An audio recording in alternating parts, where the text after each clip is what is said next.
Welcome to Spanish Janice. I'm Janice Burt, and today we're diving into conversations that inspire growth, connection, and confidence. You're watching Now Media Television. Welcome, everybody, to Spanish Janice, where we dive into the stories, the struggles, and the strengths that shape who we are and how we show up in the world. I am your host, Janice Burt, and today's conversation is all about visibility, presence, and the courage to speak, the courage to be. Our guest, Professor Liz Coleman, is a communications expert, a TEDx speaker, educator, and coach who has spent more than 15 years helping people overcome self-doubt, anxiety, communication barriers that tend to keep them small. And she has guided leaders, organizations toward more powerful, connected communication that transforms relationships and builds that courage muscle and that confidence. Liz, thank you for joining me in the studio today. I know. What is this? Yeah, I love being I love being here with you. here. So, fun fact, everybody. Liz and I go back to high school. I want to say about maybe 14 years old. And so, because this is Spanish Janice, I thought we would start with our favorite song. Oh my gosh. Hasta que me olvides, voy a amarte tanto, tanto. Like that. Okay, so we went to Luis Miguel, our first concert together in Spanish, and just had the most amazing time. You are such a dear friend. Oh my gosh, didn't expect to get emotional on this show, but truly, you just inspire me. And I want to talk about communication, like truly how to tap into our presence, to be connected with one another. And I want to start with, I know now you're a professor and a coach and you've been doing this for years, but go back to the beginning and tell us about that journey of becoming a professor and stepping into that role. Well, it was in, I think, around 2000, so almost 25 years ago. I started applying for a master's program in communication. And to be honest, I had no idea what I wanted to do with it. I enjoyed it. I loved learning. I knew that much. But it wasn't until I was in grad school where I started getting opportunities to teach in the classroom. So it was like a paid, you're a graduate assistant, so you can get in the classroom. And as soon as I got in there, I was like, oh, I love this. So getting into the classroom, I started realizing I enjoy not only learning, but actually like teaching communication to other students. I definitely didn't have the skills that I do now. So it was intimidating for me. It was a process. I probably was only a few years older than the students that I was teaching at the time. So it was definitely a struggle to kind of find my way. I think at the beginning, figuring out like, how do I do this? How do I show up? And still kind of lead in the classroom, but also allow for learning. So it was an interesting journey to start for sure. An interesting journey.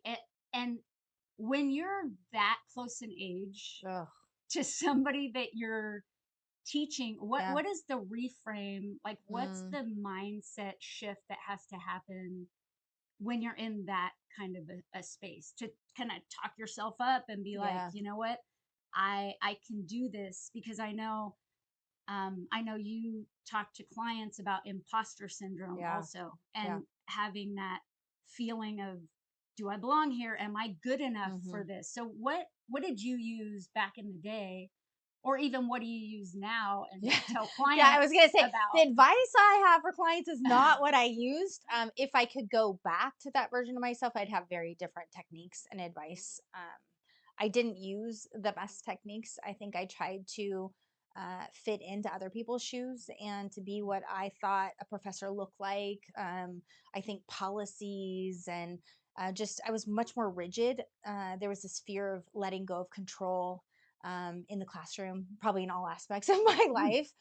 And I could say, fast forward 25 years later, how I teach in the classroom is vastly different. So I still have sometimes that feeling of insecurity, or like, who am I to be, either teaching or even coaching clients at times. So that imposter syndrome, I think, still kind of creeps up, but now I'm thankful for it.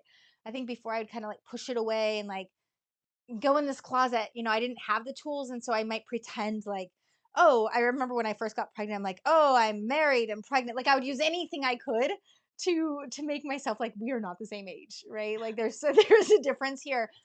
Whereas now I just allow myself to be in that discomfort, and I encourage my clients to identify it. Like, what's the feeling that you have? What are the emotions that are underlining it? And so we know that our feelings impact our thoughts, and our thoughts impact our behavior. And so that's why I love communication. It starts with us. Like, how are we communicating to ourselves? So a technique, not a technique I invented, but I really appreciate, is from an author, Ethan Cross, and he has the book Chatter, and he talks about kind of internal rumination and how these negative self-talk, or which, obviously imposter syndrome has that element to it. And so a couple hacks that he has is a third person hack. So now it's like, Liz, you belong in this space. Liz, you have value to add. And the same thing, I have clients create really personalized third person hacks, because we get to see the science and how it actually like calms down the central nervous system. And just being present and recognizing like no one's perfect, and some of the people that I admire the most are really comfortable in that imperfection. And so just kind of leaning into that. But the advice I had 25 years ago, definitely not the advice I would have today. You're like, maybe not exactly the Yes. same. Yeah. I really like that third person Mm-hmm. hack. It almost takes you out of yourself Yep. so that you can look at things objectively. Yeah. And yeah, I think that's a really good one to kind of create that distance, to at least have that space for awareness. Mm-hmm. Don't you think? Mm-hmm. Like, Totally. and this piece of awareness, I think, is super important. I know you teach a lot on emotional intelligence as well, which is, awareness is the beginning of all things. Yeah. What are some tools, thoughts that you have about awareness and Mm. how to gain awareness for ourselves more deeply? Well, I think one of the best strategies is really going to what we would consider like an emotional wheel. And so expanding our vocabulary. Oftentimes there's this low hanging fruit, like, oh, we feel this strong emotion. It's like, I'm angry or fearful, but we don't go deeper. And so being able to actually label it accurately. So is it really anger, or is it based in fear? Which oftentimes imposter syndrome or other emotions we might have, when we go to the emotional wheel and we expand our vocabulary. I think I can't give credit to I don't know who the author is of this or the researcher, but this idea of name it to tame it. And I feel like there's so much power in that. So self-awareness, if I'm, if I'm experiencing these feelings and I'm labeling it incorrectly, of like, this is anger, or even like an interview like this, right? There's a normal level of like your body's going to react. There's like a little bit of the butterflies before we started meeting, like, how do I sit?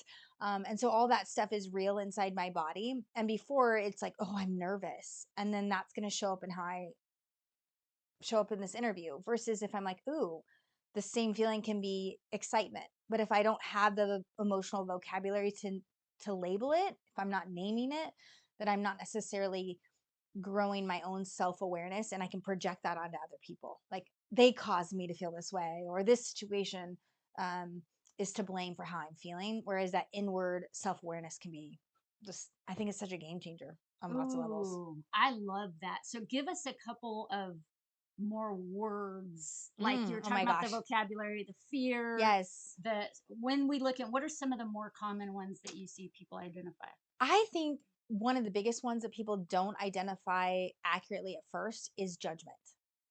Because typically when they have like a strong emotional response, they're either in judgment for themselves or in judgment of someone else. And so when we are not recognizing that judgment, we don't necessarily identify what need we have. Like, it's hard to come from a place of curiosity for someone or an openness or love when we have this subconscious judgment that we're not accurately labeling. So I think judgment and also guilt. So sometimes someone might say something to us, like, you didn't lock the door, you're not, you know, you didn't do the dishes or something like that, and you kind of feel defensive. Or they might make some kind of accusation in a work environment, like, you didn't do X, Y, or Z, you didn't do that project right. And so there can be this feeling of, ooh, that doesn't feel good. I just felt kind of criticized. My body doesn't feel good. And so now I'm going to think of everything you've done in the past that where where I felt the same way, instead of just kind of taking it as information and going, wait a second, what does my body feel in this moment? That feels uncomfortable because I'm your employee and I don't want to let you down, or I'm your boss and I want to make the right decisions. And so that self-awareness can be really helpful. So guilt is another one. A lot of words housed in fear, insecurity, not good enough. I think there's also like worried or anxious, that we don't necessarily like, oh, I'm worried I didn't do a great job. That might have a consequence that I don't really want. I also think when it comes to anger, things of like being activated, sometimes anger is a mask for deeper emotions like sadness. Mhm. So I have feeling heard lost. that, like, when Mm, you're angry, there's always sadness yeah. underneath, is what I've Mm, heard. It's kind of like that deeper, more uh, primal, and a lot of times the anger is a little bit of a cover 100%. to actually go into that deep sadness, which we all as human beings experience. And so that is so fascinating. We are going to take a short break, but when we come back, we are going to talk about the pause movement. That Liz has a TEDx talk on pause, and she's going to share all about that with us. Stay with us. We'll be right back with more insight, inspiration, and real conversations. This is Spanish Janice on Now Media Television. And we're back. I'm Janice Burt, and you're watching Spanish Janice. Let's keep growing together. Welcome back to Spanish Janice. Want more of what you are watching? Then stay connected to Spanish Janice and every Now Media TV favorite, live or on demand, anytime you like. Download the free Now Media TV app on Roku or iOS and unlock nonstop bilingual, eso muy bien, programming in English and Spanish. And if you're on the move, you can also catch the podcast version right from our website at www.nowmedia.tv. From business and news to lifestyle, culture, and beyond, Now Media TV is streaming around the clock 24/7 wherever you are. And welcome back. We are here with the amazing Liz Coleman. And as I promised, we are going to dive deep into the pause movement. So, Liz, tell us all about how to pause. Yes. So pause is an acronym. I think many people kind of understand this importance of pausing in general, strategically, whether it's during a presentation or just taking a moment to kind of gather our thoughts. But one of the things for me with pause is, in the discipline, there's like so many great different techniques that I love. And I felt like pause does a great job of kind of capturing, for me, as a reminder of like, how do I stay present to really create some deeper, more meaningful conversations with people. So the acronym just breaks down really simply. P is about being present. So it's just am I present? What is today's date? Who am I with? And what's my role? We occupy so many different roles right now, interviewer, interviewee, but maybe in an hour will be a different role. And so are we present with the person that we're with in that moment? And so sometimes just naming the day and the time before we go into interaction can just help us to be present. Put down the phone, simple. And then the next layer deeper is about appreciation. So this can be done without even saying a word, just like present. It's about, some kind of confirming message. Maybe it's through eye contact. Maybe it's nodding the head, recognizing that you see the person. It could be acknowledging like, oh, that's cool. Just really simple. And then taking that a layer deeper, to me, is where the magic happens, really is with you. And that's understanding. So pause is not just a framework for your relationships with other people, but it's also for yourself. So when we think about you, it's about understanding. Goes back to this idea of like, how am I feeling? What are my emotions around it? But then also holding space for someone else's emotions. So when we're in relationships with other people, it's not just about us. It's this two-way dynamic. So kind of listening for like what's not being said in conversation, asking quality like questions to understand how someone's feeling, and going a little bit deeper in that. And then also asking questions of yourself. So that's kind of the third layer. And then going a step further in conversation is, once you've gotten to understanding, you can go to support. And so support doesn't mean that you're giving like unsolicited advice. Oh, here's what you should do.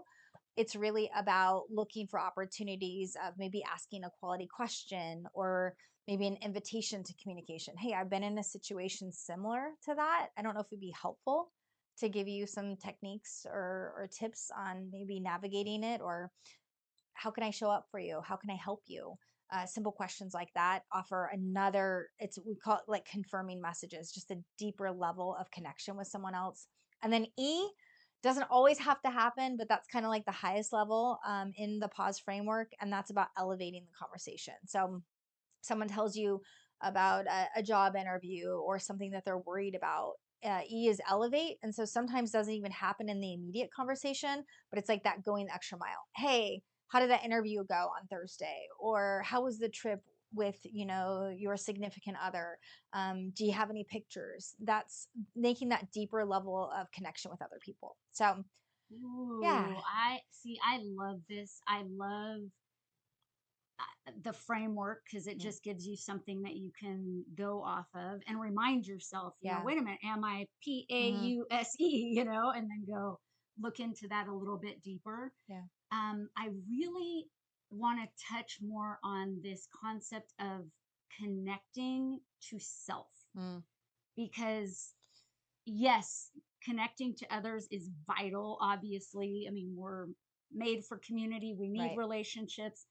I have just found that so much of that stems, like how our relationships are going to be, is directly related to how we show up for ourselves. yeah, So going back to this kind of understanding piece, um, I know that meditation is important to you, hmm, and really taking that time for yourself. Beyond that, what other things, tools, um, techniques yeah, can other people use to really build a solid, firm relationship with self? yeah. So I don't want to be overly redundant, but I'm such a huge fan of emotional intelligence. And it's like one of the number one determinants. Like IQ, we can't change. It's pretty much set in stone at 5 years old. EQ, emotional intelligence, is much more malleable. So we can learn that skill. And I think that that understanding part is all about our emotional intelligence. So I was just reading a book recently by Dr. Travis Bradberry, and he talks about how our brain processes all content through an emotional lens first, which I think is fascinating. Like we experience up to 400 emotions every single day. And so he talks about like this region in our brain, the limbic brain, this portion of our brain, how it processes all information there.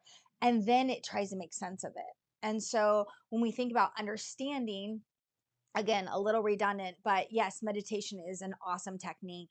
But going to the wheel, and not going to the wheel when there's like a triggering event, but actually as a daily practice. And that's something I did for years. And that's the reason why, like, ask me any section on the wheel, and I'm like, okay, here are some words there. It's not just as a homework assignment, it's so that way when I do feel triggered or when I do have an emotional reaction, I can go, oh, what really is this? Am I labeling it correctly? So going to the emotional wheel, I have clients do it like a 30-day challenge. So every day. And then also not just going to the wheel when you have an activating event, but going to it proactively. Like you're a leader, you're wanting to go into a meeting. How do you want to feel? oh, I want to feel love and connection. I want to feel brave. I want to feel courageous. So practicing the technique ahead of time helps to build your kind of emotional EQ highway. So that way, when you're in those intense situations, you have access to it. So practice that ahead of time. I think that's really helpful. Certainly meditation. And then also identifying like, what are your needs? Every single human's different. Like some people are like, a good cry is like, cathartic. Others getting more information. Sometimes it's taking action, even when we're feeling nervous or scared. And so I think it's really important to make a list of what fills you, right? For me, hiking is something that if I'm challenging or if I'm stuck in an idea or a thought, I get out and I can like flex that muscle. So just understanding like, what are my needs? What's my personality type? Like what brings me like a calmness in my body? And that's gonna look different for everyone. For me, things as simple as like a bath, taking a hike, maybe a cry, journaling is really helpful. And so kind of flexing those tools. And then I definitely think a journaling practice is great because, and there's so many different ways to do that, but just a quick post-it note, it doesn't have to be overly complicated, but what are you grateful for? So much research in gratitude and grounded in gratitude that when you are expressing gratitude, it helps you to understand and be aware of your surroundings. Like, where am I at? What do I need? And connects us more to the world around us. And so I think those would probably be my like top five, top five techniques. Love it. And just calling in gratitude that we are grateful for this studio and amazing Stephen who's here with us. I love that. And what we focus on truly expands and grows. Yep. So if we're focused on gratitude and giving thanks, we don't have time or space or mental energy to be negative or focus on anything else. So those are some great tools. What do you feel about visualization? Is this something that you've ever done, or do you know any people that use that as a tool? Yeah, I mean, I think it depends. Like, when you're talking about visualization, like an actual like a vision board, or you're talking about just kind of like sitting in it and visualizing yourself succeeding in something. Well, kind of both. Yeah. I mean, vision boards are awesome. Actually, I know you do vision boards because I've done one at your house. But I guess I was thinking more of the literal closing your eyes and visualize, like you were saying, when you go into an event, you say, I want to feel joy. I want to feel this and that. Maybe on a deeper level, even, do you feel like when you close your eyes and you actually visualize yourself in that meeting, standing confidently? Yep. Shoulders I know. back, I'm like, Janice, I gotta like be a little bit taller. Whatever it is for you. Yes. And then because I've read something where your brain doesn't really know the difference between something real and imagined. And so being able to give yourself almost that gift, but it does take time to act and intention. To sit down and do a visualization. But tell me even about the vision boards, like what is it that you've used in that regard? Well, definitely the vision boards, but going back to what you said, because I think that's probably a really powerful tool as well, is this idea of visualizing yourself succeeding or being on stage or doing the interview. There is a lot of good supporting evidence around that. I know that there's a researcher, Amy Cuddy. She's done a lot with like power posing and stuff. And I remember when I was first teaching and it came out like, oh, do a Wonder Woman pose before you give a speech and it's going to help you like feel less anxious. And I thought, that's a bunch of crap. Like, I honestly thought there's no way that's going to help. But what's cool is she's actually had a lot of people push back on the research. Like, there's no way. But it's scientifically proven that it's like a releasing of testosterone and different hormones, that when we hold ourselves in a position, that's right. Whether it's, well, you have to hold it for 2 minutes too. That's the other thing, right? Yeah. You can't just be like, oh, it's kind of like meditation. People are like, I did it 3 times and I don't feel a difference, right? So it's really about whether it is actually holding the pose, but there's such cool science now around how it's not just our brain down. We can regulate thoughts that we have by regulating our body posturing and even, like you said, the visualization. So visualizing ourselves succeeding on stage can help. And I think vision boards are awesome because they're a visual representation of what our hopes and dreams are. And so being able to kind of see that on the daily, all right, these are my hopes and dreams, and this is what I want moving forward, I think can be incredibly powerful for like just what it is it's conscious communication. So we might unconsciously want those things, but bringing it to the conscious mind and being able to actually visually see like, oh wait, yeah, that is a goal to accomplish this level of elevation on a hike, or to travel, or to earn money. And so if you're seeing that all the time, it's kind of reminding your mind, oh yeah, this is consciously what I want, and now I need to act in accordance to achieve that. Yes, conscious communication, Yep. intentionality. I love it. Everybody, we will be right back with the one and only Liz Coleman. We'll be right back with more insight, inspiration, and real conversations. This is Spanish Janice on Now Media Television. And we're back. I'm Janice Burt, and you're watching Spanish Janice. Let's keep growing together. Welcome back to Spanish Janice.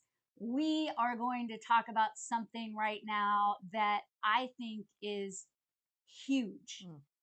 Huge for every person. And I don't care if you're a business owner, a mom, a dad, you have a partner, you're just alive and breathing. Listen up, because we're talking about listening skills. Listening. So, Liz, tell us your thoughts on listening, research that you've done, because I know you've done quite a bit in this realm. Just tell us everything you know about listening. How much time do I have? I love it. I think it's the number one skill that we need to develop. It's definitely underdeveloped. We don't spend time teaching how to listen, but it is definitely a skill that we can acquire.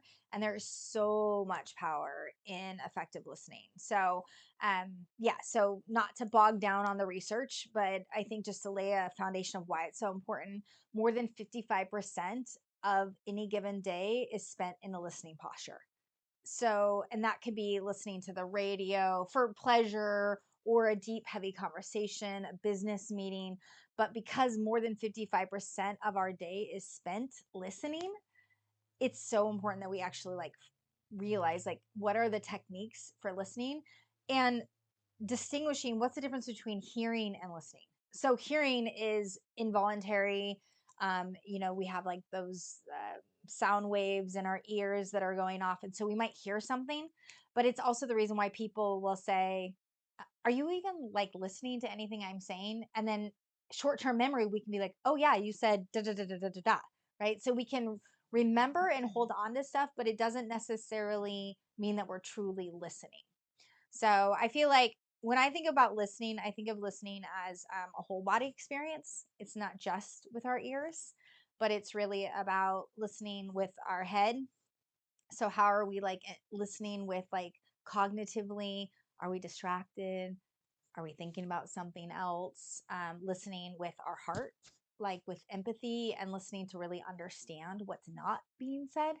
And then also like our body. Are we on our phones? Are we just kind of gazing, looking at the person? And so I like to kind of think about it as those three aspects. So we can talk about holistic listening. And then there's some pitfalls and some barriers for each of those that we can talk about too. Okay. As we were talking, I remembered this experience I had when I did the yoga teacher training. Yeah. And they had us sit, and it was kind of a listening, probably empathy session training. But she said, okay, you're going to talk to one person for 3 minutes straight. Your job is the talker. Then that person's job is to listen to everything you say. But she even said without offering any type of anything. Mm-hmm. So no nods, no uh-huhs, no, none of that. Like literally you're just looking at the person and you're listening. And I will tell you, though it was uncomfortable. Yeah. It was super uncomfortable. But as the talker, as I was talking and there was a person there who was looking at me intently and just listening, there was something hugely beautiful Mm, about it. I felt more free to share deeply. I knew they were engaged and connected. yeah. Um, so anyway, just throwing that out there as sometimes we should try these little experiments, Hmm. I think, of listening. What would be some other ways that you would suggest if somebody wanted to go out and just experiment with listening?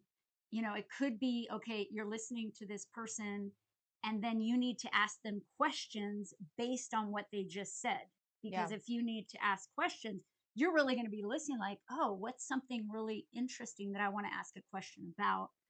Or what are your thoughts on things people can do to actually get better at that?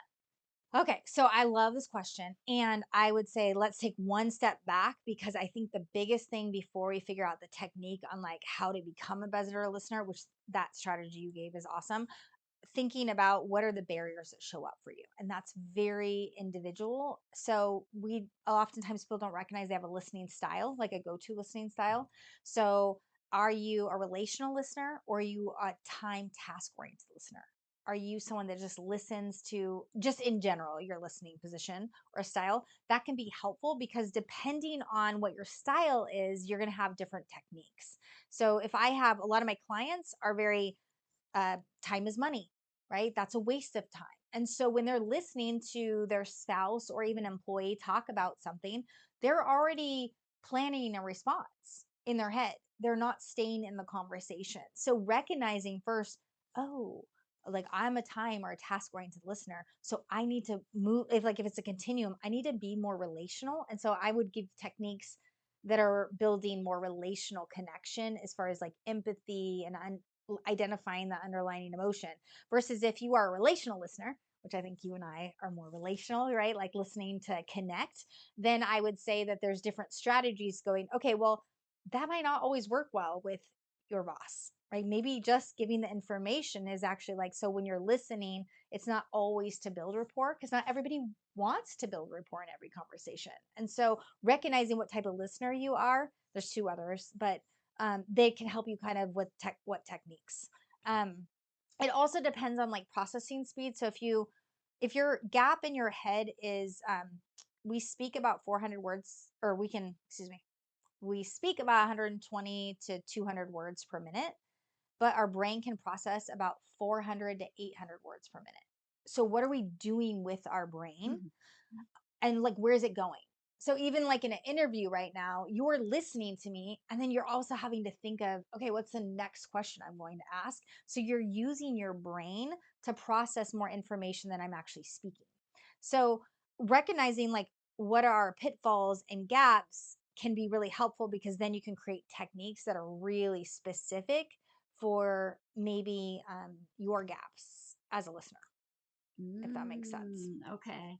So everybody has their own default, Yeah. but what would you say is the optimal? Like if Mm. you are, bam, this person is the best listener I have ever met, what are the qualities and strengths in that listening style?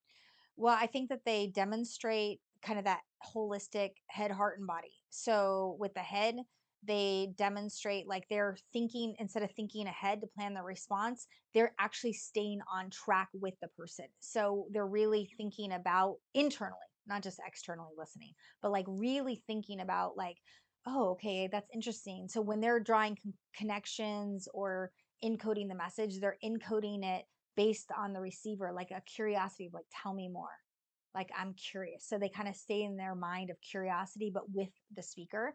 And then I would say with their body, getting rid of distractions, right? So if you're someone that's like, where's the time? Or you're always looking around, trying to figure out what's happening around you, that can communicate that you're not fully listening. So I think really exceptional listeners are like all in, and it's not even necessarily eye contact, but they're just like you feel like you're the only person in the space in the room with them because their body is turned towards you. They don't have their device in front of them. They're really indicating that you're the only person.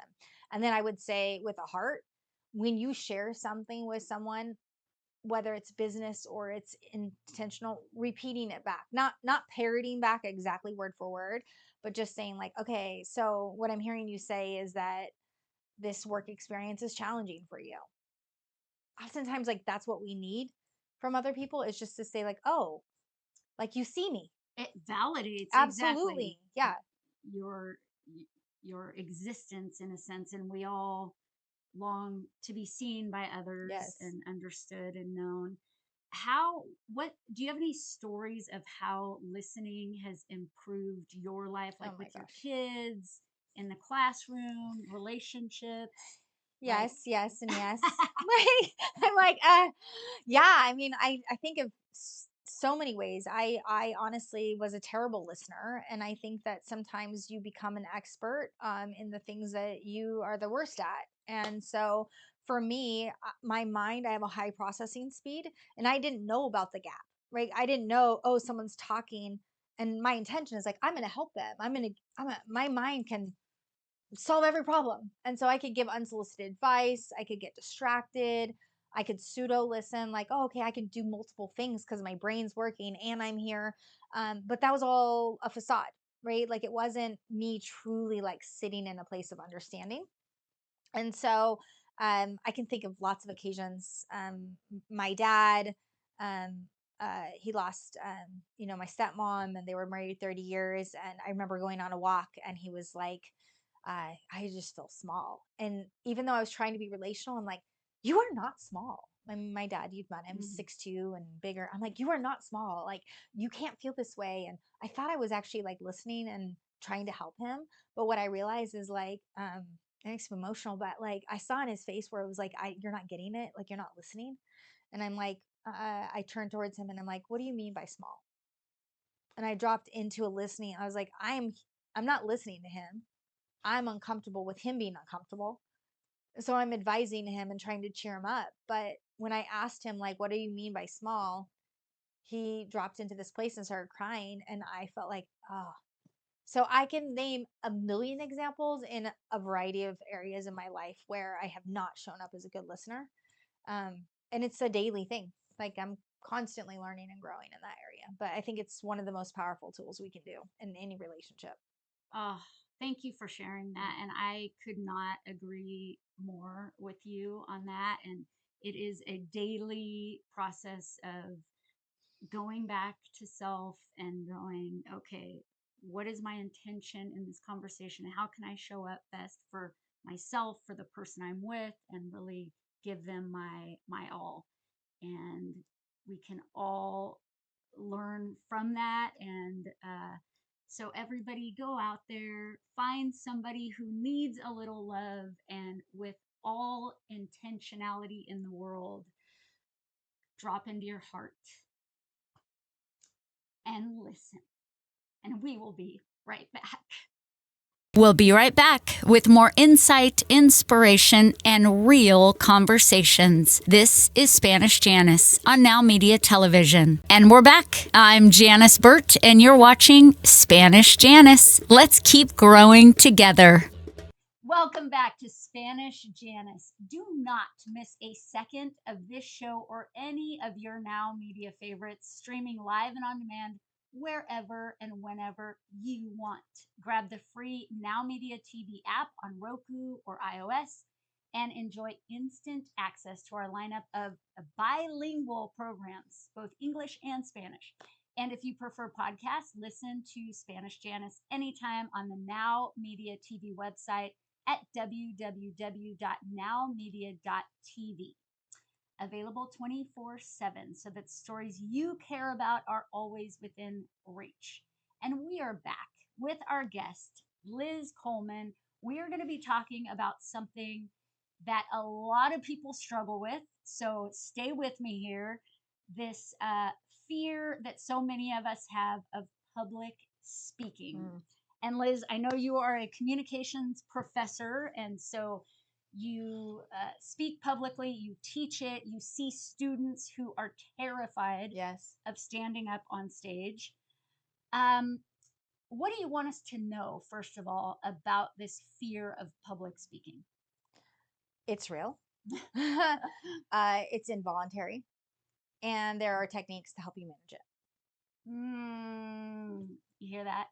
Real, involuntary, so it's not our fault per se, and techniques to help us manage it. So what are some of the techniques someone that really wants to be able to stand up in front of people, a group of people, and speak but just feel paralyzed? Again, it's like that inward journey first. So understanding like what's the science, what's happening to your body. So when we think about public speaking, your body is trying to help you. It does not feel helpful.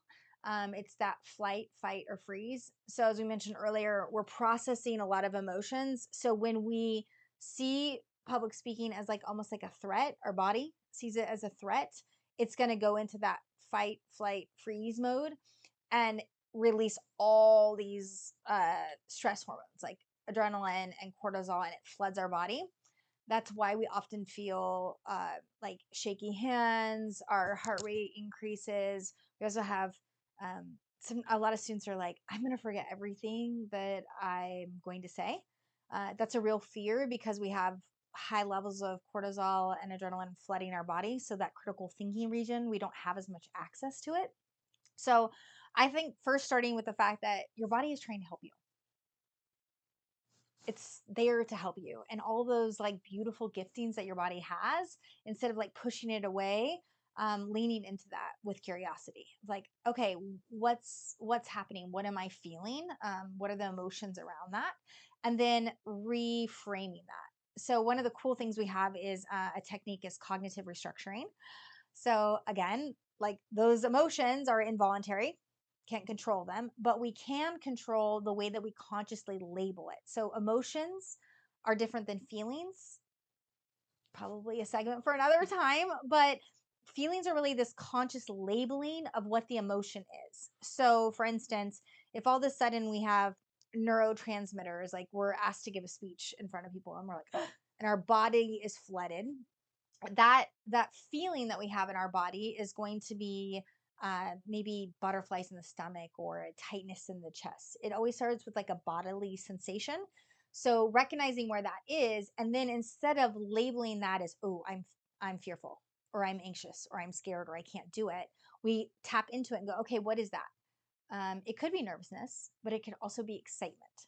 So, what we know is that the same feeling in our body can be a positive interpretation or maybe even a negative. So, looking at as an opportunity can be helpful. So, that's one strategy. I think you talked about this idea of visualization, right? Like, this is an opportunity. Um, Also, that third person hack.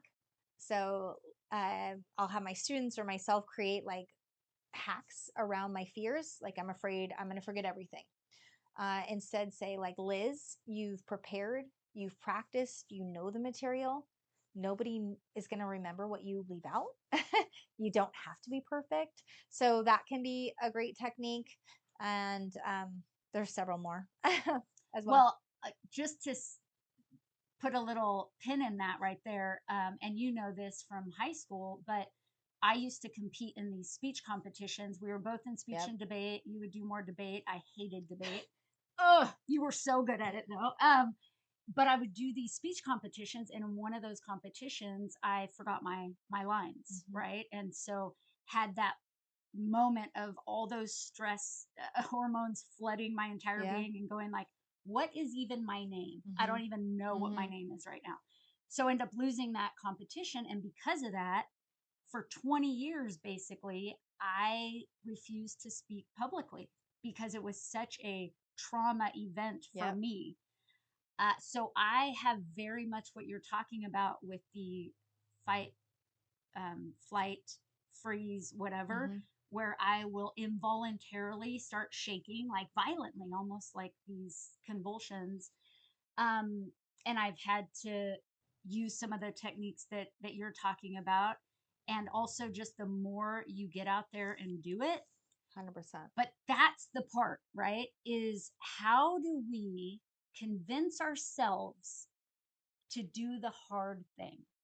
Convince ourselves that the discomfort is worth it for the gift we are going to get out of it.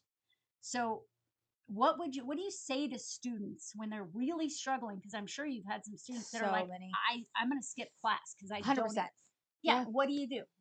How do you encourage those people to keep giving it a go and keep trying and not to give up?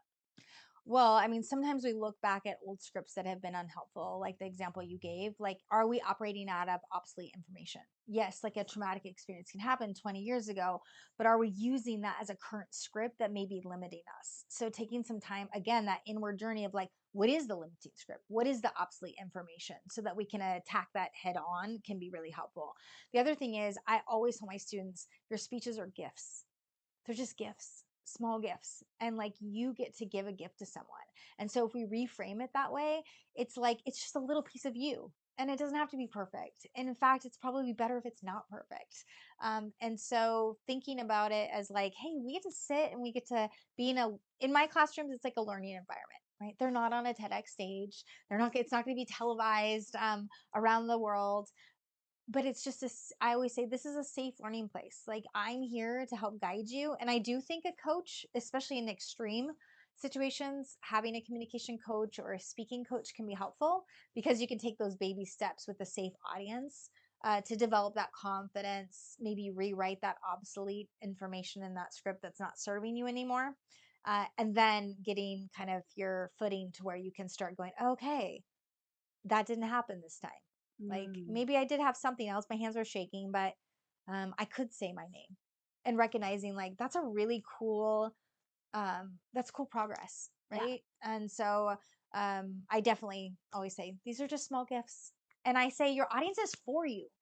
I think that's one thing we forget. Like, I mean, yes, in this day and age, there's like a lot of hostile communication too, but most people, like if they're face to face, like they don't want you to stumble. They don't want you to fail. And so I often think like your audience is generally for you. And if there is one person that's not, like that's so about something has nothing to do with you anyway.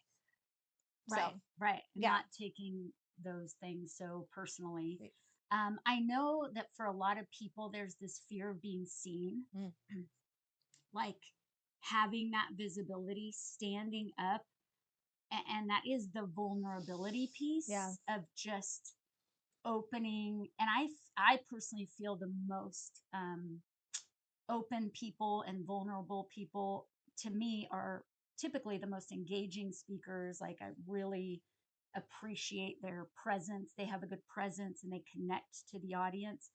What do you think prevents a lot of people from wanting to be, or from wanting to be seen, from wanting to show up fully who they are, without wearing the masks of like, I have to be this person, so Mm, I have to say these mhm. words, and I have to. How do people work through that? Well, I think as we begin to see like speakers that do that and how audiences are drawn to them, I think that's helpful because we can see that attraction. Like, oh my gosh, someone had the courage to, like shake. I remember when we did our TEDx, like someone just like, she literally just shook right there. She's like, oh, I got to shake this off. And we're like, that is so beautiful, right? It was just like, it was really refreshing to see this like vulnerability and like, this is what works for me. And it made it feel like it wasn't a script. She was just like fully showing up. And I think that was one of the more memorable presentations because of that. I think the reality is just continuing to show up even if it's a little bit. You don't have to go all the way all in. Make it a goal of where you want to go, but be okay with like baby steps. Be okay with the interview or the speech that sets you back a step. That's okay too. Like it's really about this slow compound effect. And then in 5 years, you might just surprise yourself and be like, oh, like I actually feel comfortable. I feel like myself. But I think it's a small journey that you just have to keep peeling back and getting to know yourself. At least for me, I have to get to know myself better every single time and figure out what is my own voice and what is my own authenticity and being comfortable in that. So, I really like that. The little baby steps, saying yes to certain things that where we feel that fear and a little bit of that inner resistance, so we can continue pushing through. To wrap up this amazing show, which I'm so grateful for you to for coming here in studio to be with us. What is something you want to leave our listeners with? What's on your heart to share? Something that could really improve their lives, whether that be communication, listening, whatever. What do you want to share with the audience? Oh, I love that question. I have always been drawn to communication, and one of the things that sticks with me and I share in the classroom all the time is that you cannot not communicate. And recognizing that even though we talk all the time, this is a skill that you use every day, all day, whether you're actually using words or not. And so being intentional, like actually learning skills to help communicate better. Don't just assume it's natural. It takes work and it takes practice. So just keeping in mind that it's the one skill you use every day, and sharpen it in whatever way you can, whether it's listening, EQ, or your own self awareness. Everybody, you can't not communicate. So we might as well learn from the best, sharpen our skills, dig deep into the fears and those limiting beliefs that hold us back so that we can truly show up with all of our gifts and all of our presence, because that is what is going to change the world. Thank you for joining us, everybody. We'll see you next time.